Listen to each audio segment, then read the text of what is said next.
What is it that we want for them? Well, the first thing is we want Jesus. Like, duh. We want them to meet the same Jesus who changed and transformed us. I don't know if you've ever seen someone come to Christ before, or if you've ever led anybody to Christ before, but it's awesome. That's what we want to see happening.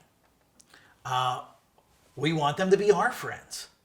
I don't know if you've ever been friends with a brand new believer, but it's super fun. It's so fun to see them grow. It's so fun to see them explore. Like, that's a great experience. We want them to grow in their walk. I remember one young man came to my last church. He'd never really been to church before and didn't know anybody at our church. But he came the first Sunday, and we had amazing ushers and greeters. And so he felt welcome. He felt included. Our music was amazing. The message was great. The gospel was presented clearly. And his first Sunday ever in church, he accepted Jesus as his Savior. That Sunday was a special Sunday. We were doing something called a spontaneous baptism, where, if you've never seen one of these before, we just had a whole bunch of t-shirts, small, medium, large, double XL, triple XL, quad XL, a whole bunch of swim trunks, small, medium, large, double XL, triple XL, quad XL, a whole bunch of towels, hair dryers. Like, we had all this stuff. And we just said, if you've never been baptized before, I'll explain what baptism is. If you've never been baptized before, this is your chance.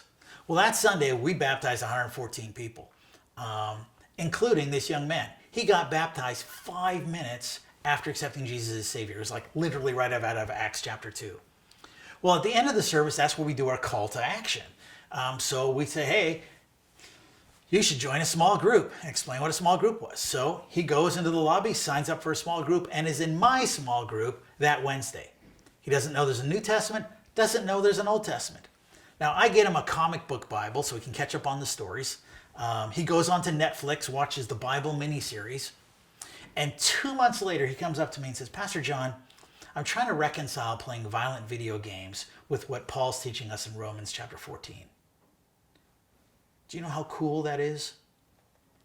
It's literally why we exist.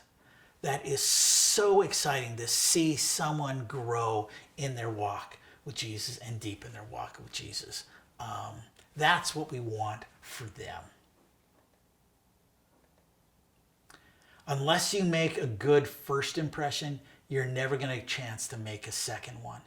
So we need to make sure we take this very, very seriously on how we treat people who come into our building.